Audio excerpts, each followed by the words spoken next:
Assalamualaikum warahmatullahi wabarakatuh. Izin memperkenalkan diri, nama saya Evan Gazina Rawangsa dengan NIM 2105 0121 1401 dari STS 1 Teknik Mesin Universitas Diponegoro. Di sini saya akan menjelaskan apa saja yang telah saya pelajari selama mengikuti MSIB Studi Independen di PT CATFAM Indonesia pada Learning Track CFD, yaitu Computational Fluid Dynamics. Adapun yang pertama yaitu nanti dibagi dua dalam pembahasan, yaitu pertama materi teori dan yang terakhir yaitu contoh simulasi. Salah satu contoh simulasi yang telah saya lakukan selama kegiatan di CATFAM. Untuk yang pertama yaitu Intro to Fluid Dynamics. Mempelajari fluida merupakan hal yang penting bagi seorang engineers karena menerapkan prediksi berdasarkan dinamika fluida yang dapat memberikan dampak yang signifikan pada mencapai dan meningkatkan kesuksesan kinerja desain. Yang kedua, mengurangi biaya produk. Yang ketiga, memperpendek siklus desain. Yang keempat, memberikan margin keselamatan yang lebih baik untuk produk baru. Dan yang terakhir yaitu memahami masalah dan kegagalan produk. Kemudian untuk selanjutnya yaitu properties of fluids. Fluida merupakan bahan yang tidak dapat menahan gaya geser tanpa bergerak karena benda padat berubah bentuk dengan jumlah yang sebanding dengan tegangan geser yang diterapkan, karena yang sebanding dengan regangan atau biasa disebut dengan hukum Hooke. Sebaliknya, fluida berubah bentuk secara terus-menerus ketika gaya geser tangensial atau Fs diberikan padanya. Tegangan geser adalah sebanding dengan laju keregangan. Berikut merupakan salah satu tabel satuan SI yang membahas tentang fluida, yaitu pertama ada massa dalam satu SI-nya yaitu kilogram, kemudian pada English-nya yaitu pound mass, kemudian pada length yaitu meter, pada English-nya yaitu foot, kemudian velocity yaitu meter per second, dan pada English-nya yaitu feet per second. Kemudian pada acceleration pada SI-nya yaitu meter per second kuadrat, pada English-nya yaitu feet per second kuadrat, pada force yaitu newton, pada English yaitu pound force atau lbf, pada pressure yaitu pascal atau newton meter kuadrat, kemudian pada English-nya yaitu lbf dikali feet kuadrat. Kemudian untuk temperatur yang absolut, satu SI-nya yaitu Kelvin, kemudian satuan Inggrisnya itu Rankine. Kemudian pada densitas dengan satu SI-nya yaitu kilogram per meter kubik. Kemudian pada English yaitu pound mass per feet kuadrat. Kemudian pada viskositas yaitu Newton ns per m kuadrat. Kemudian pada English yaitu pound force dikali s per feet kuadrat. Kemudian pada property fluida dibagi menjadi tiga, yaitu pertama fluid properties density, di mana semua cairan terdiri dari molekul dalam gas seperti helium atom. Massa fluida dalam volume tertentu terkait dengan jumlah molekul dalam volume, dan berat molekul bahan fluida, di mana dijelaskan pada rumus berikut, yaitu densitas sama dengan limit V menuju 0, di mana massa dibagi dengan volume dalam satuan kilogram per meter kubik. Kemudian untuk selanjutnya yaitu fluid properties viscosity, di mana viskositas fluida adalah ukuran ketahanannya terhadap deformasi karena gesekan internal fluida yang bergerak. Untuk fluida ditemukan bahwa gaya geser persatuan luas atau T dibanding dengan gaya kecepatan sebagai berikut. Maka untuk rumusnya itu gaya geser atau shear. Gaya geser persatuan luas sama dengan Fs dibagi A. Kemudian sama dengan mu dikali U per delta Y. Kemudian untuk selanjutnya yang terakhir yaitu fluid properties temperature. Suhu adalah ukuran energi panas internal dalam sistem. Kemudian mengukur suhu dapat dengan mengamati bagaimana energi panas fluida menyebabkan perubahan pada benda lain. Misalnya bagaimana tingkat raksa dalam bohlam termometer bereaksi terhadap fluida yang mengelilinginya. Seperti sifat lainnya, yaitu suhu adalah fungsi ruang dan waktu dalam fluida dan dapat dihubungkan dengan kepadatan dan tekanan melalui persamaan keadaan termodinamika. Suhu juga memiliki satuan SI Kelvin dan satu Inggrisnya yaitu Rankine. Kemudian untuk materi selanjutnya yaitu fluid kinematics, di mana kinematika fluida berfokus pada gerakan fluida itu sendiri dan meneliti besar-besaran seperti posisi, kecepatan, dan percepatan. Kinematika tidak mempertimbangkan gaya-gaya yang bekerja pada fluida yang membuatnya mengalir atau hukum-hukum kekekalan yang harus dipatuhi oleh sebuah fluida. Maka semua itu termasuk dalam ranah pada dinamika fluida atau fluid dynamics. Kemudian untuk selanjutnya itu ada irrotational flow. Medan kecepatan fluida dikatakan tidak berputar jika vortisitasnya bernilai nol di seluruh area. Maka dalam kondisi ini, fluida tidak menunjukkan adanya rotasi lokal pada elemen aliran. Bisa kita contoh yaitu pada aliran tidak berputar, penanda atau objek kecil yang mengikuti aliran akan bergerak ke hilir tanpa mengalami perubahan orientasi atau rotasi. Hal ini menunjukkan bahwa aliran sebetulnya irrotasional dan pola gerakannya hanya bergantung pada arah kecepatan tanpa melibatkan adanya rotasi. Kemudian sebaliknya, jika pada aliran berputar, maka penanda dalam fluida akan mengalami rotasi saat bergerak menuju ke hilir, maka rotasi ini mencerminkan adanya vortisitas dalam medan aliran yang mengindikasikan bahwa fluida memiliki komponen gerak yang melingkar lokal. Kemudian jika aliran fluida yang masuk ke suatu wilayah sudah bersifat irrotasional, maka aliran tersebut akan tetap irrotasional selama tidak ada pengaruhnya disebabkan oleh viskositas atau gaya eksternal yang mengubah sifatnya. Kemudian dalam kondisi aliran yang halus dan tanpa gesekan internal, maka pada prinsip ini akan selalu berlaku sehingga pola aliran tidak berputar yang akan dipertahankan sepanjang jalur alirannya. Kemudian bisa dilihat di gambar di samping jelaskan bahwa merupakan perbedaan antara irrotational flow dengan rotational flow, di mana pada irrotational flow partikel fluida bergerak tanpa rotasi terhadap pusat masanya, sedangkan pada rotational flow partikel fluida mengalami rotasi terhadap pusat masanya yang saat bergerak.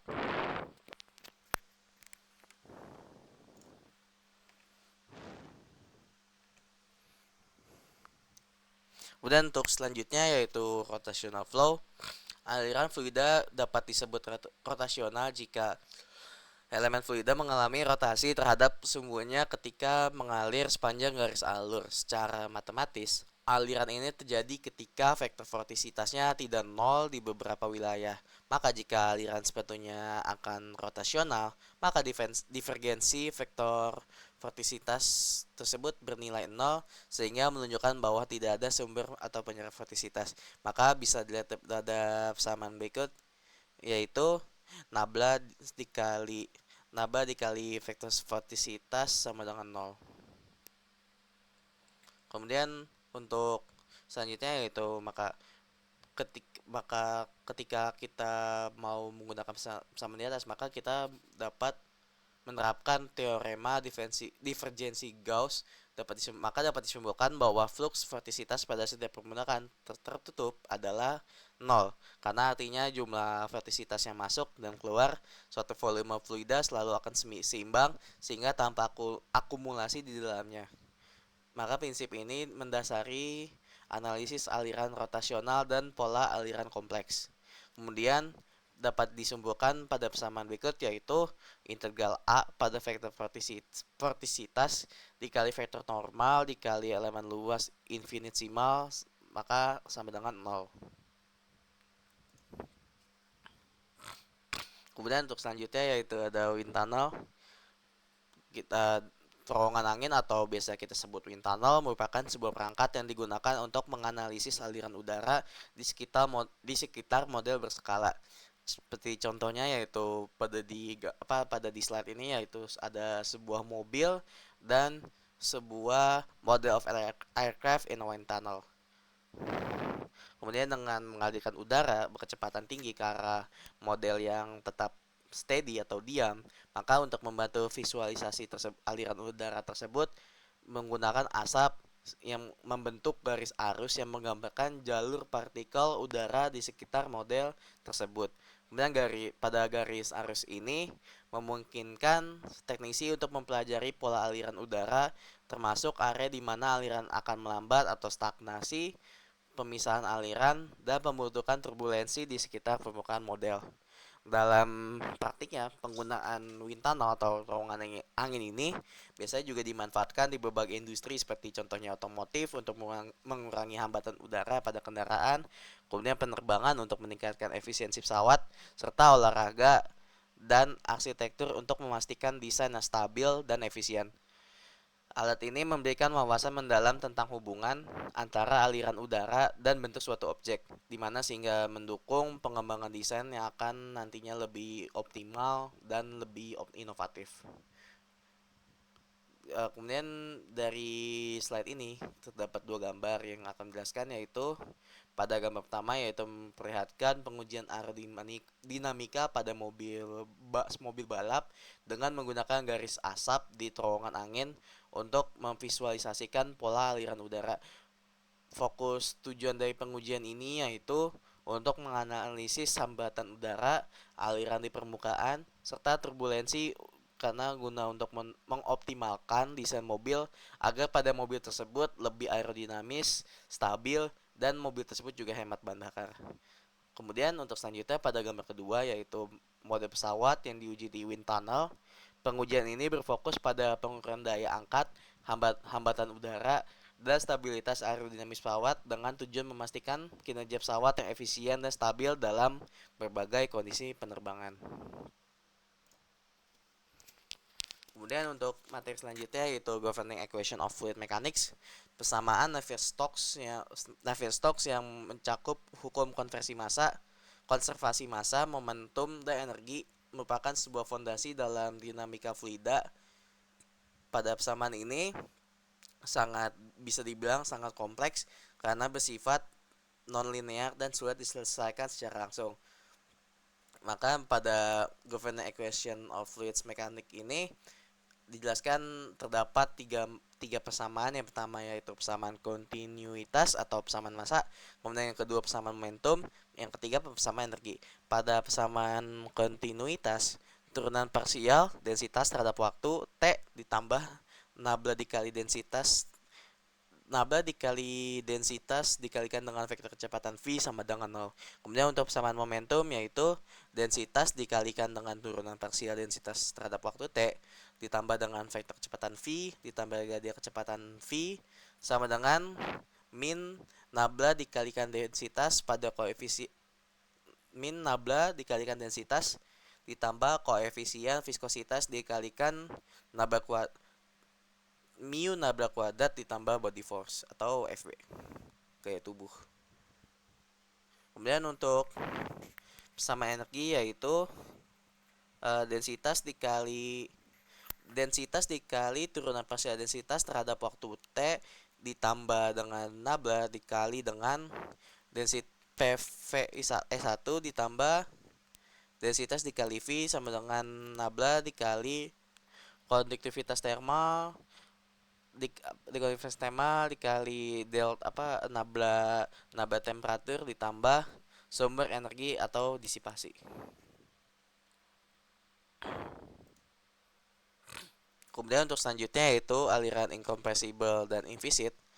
Kemudian pada aliran incompressible densitas tetap dan inviscid atau pada aliran tersebut tidak adanya viskositas, maka persamaan Navier-Stokes dapat dipersedakan menjadi persamaan Euler. Pertama persamaan Euler atau incompressible inviscid yaitu sama dengan seperti berikut, do V dikali per do T ditambah V dikali nabla V sama dengan min 1 per P nabla P ditambah body force.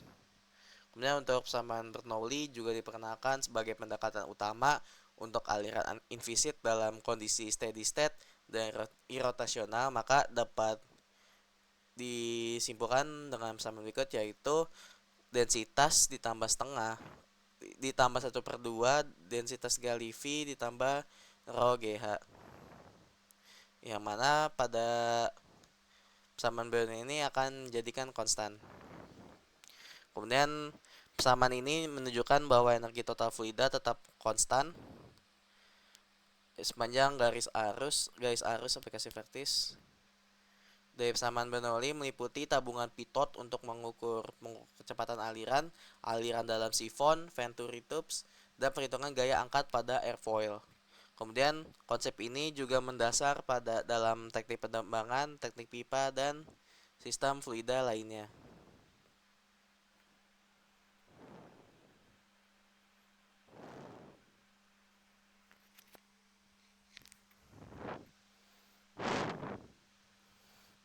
Nah, untuk selanjutnya yaitu aliran potensial, di mana pada aliran potensial merupakan model sederhana yang mengasumsikan aliran invisit, incompressible, dan irrotasional sehingga dapat menghasilkan persamaan Laplace untuk potensi kecepatan.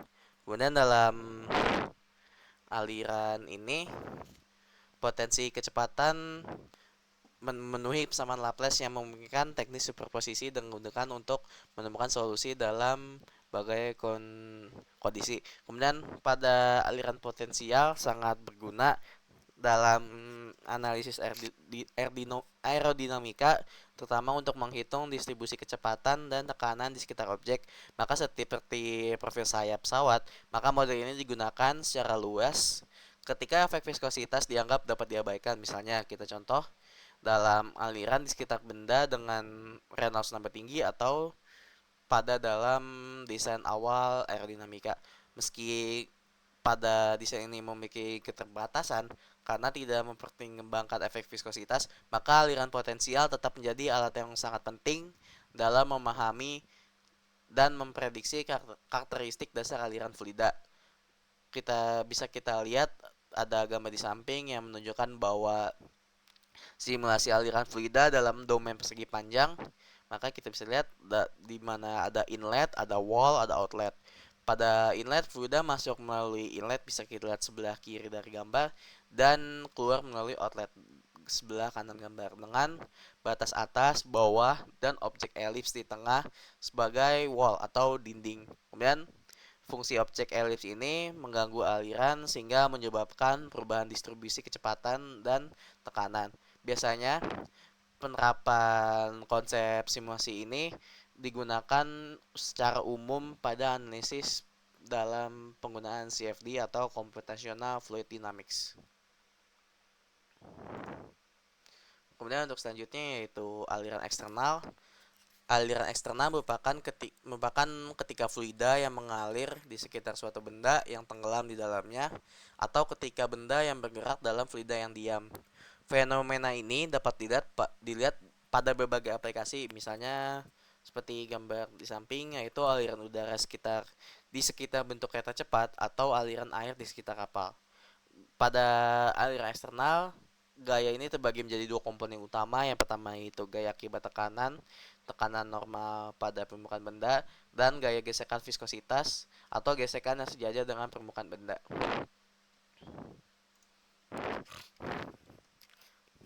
Kemudian untuk selanjutnya yaitu gaya angkat dan hambatan, merupakan sebuah konsep penting dalam dinamika fluida di mana pada gaya angkat atau lift drag bekerja tegak lurus terhadap arah aliran fluida dan dihasilkan dari perbedaan distribusi tekanan antara bagian atas dan bawah objek. Bisa kita lihat seperti gambar berikut, yaitu pada sayap pesawat. Sedangkan gaya hambatan atau force drag bekerja searah dengan aliran fluida dan hanya memiliki dua komponen, yaitu pertama drag gesekan viskos dan drag bentuk atau dalam tekanan. Gaya drag lebih dominan pada benda dengan bentuk lebih tumpul seperti bola atau silinder, sedangkan pada gaya angkat lebih terpengaruh oleh bentuk aerodinamis objek dan sudut serang atau biasanya disebut angle of attack. Angle of attack. Kemudian untuk selanjutnya yaitu lapisan batas laminar. Lapisan batas adalah wilayah tipis di permukaan benda yang dimana efek viskositas sangat berpengaruh. Konsep ini dikembangkan oleh Ludwig Prandtl pada 1904, maka di luar lapisan batas, aliran tersebut dianggap tak viskos. Kemudian untuk aliran laminar merupakan jenis aliran fluida yang bergerak dengan pola teratur dan halus di mana lapisan-lapisan fluida mengalir sejajar satu sama lain tanpa adanya gangguan atau interaksi signifikan antara lapisan tersebut.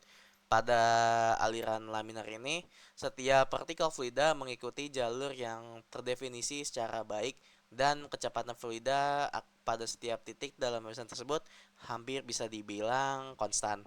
Namun, pada kondisi ini tidak selalu bertahan ketika fluida mengalir melintasi permukaan. Seperti contohnya yaitu plat datar, karakteristik aliran tersebut maka dapat bisa dibilang berubah. Seiring dengan bertambahnya jarak dari tepi depan pelat, aliran laminar dapat kehilangan kehilangan kestabilannya akibat faktor-faktor, contohnya seperti peningkatan kecepatan fluida, ketidakstabilan mekanis, atau biasanya perubahan karakteristik permukaan. Ketidakstabilan ini menyebabkan aliran mengalami transisi menuju kondisi turbulen yang ditandai dengan pola aliran yang tidak teratur, pusaran-pusaran, dan campuran yang lebih kompleks antara lapisan pada fluida.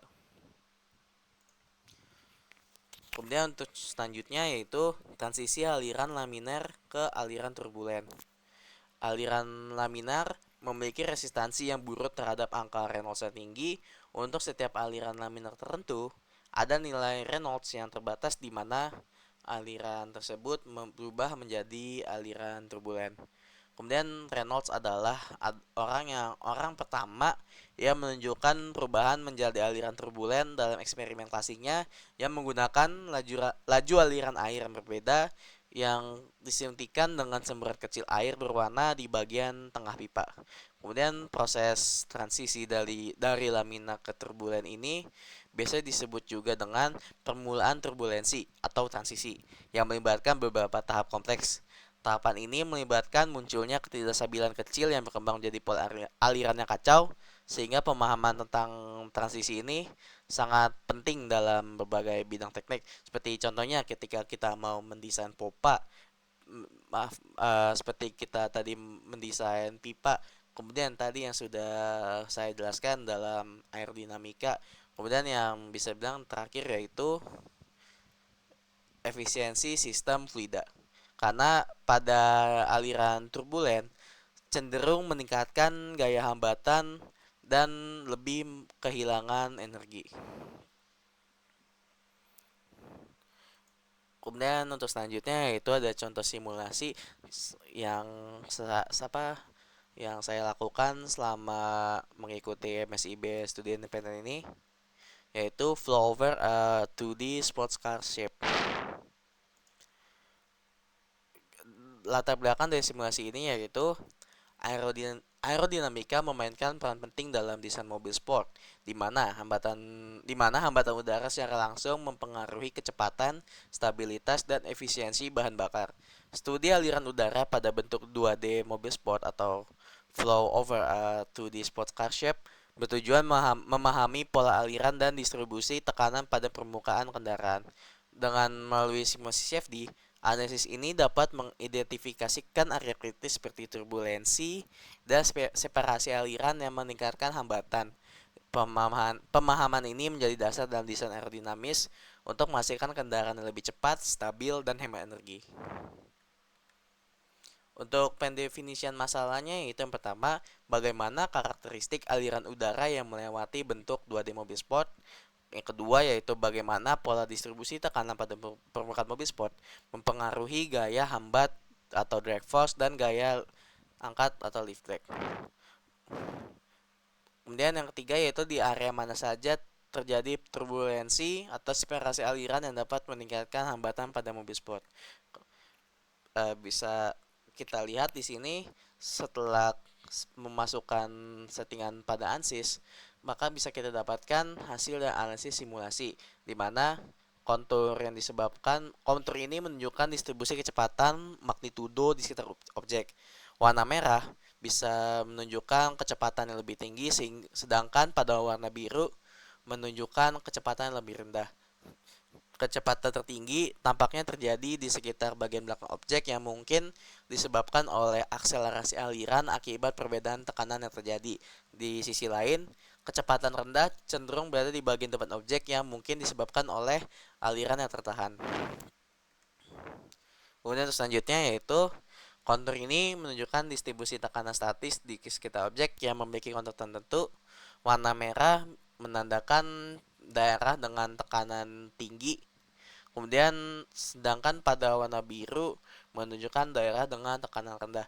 Tekanan tertinggi terletak di sekitar bagian depan objek, sementara daerah tekanan terendah tampak berada di bagian belakang objek yang mungkin disebabkan oleh efek aliran yang terpisah dan membentuk daerah bertekanan rendah di belakang objek tersebut.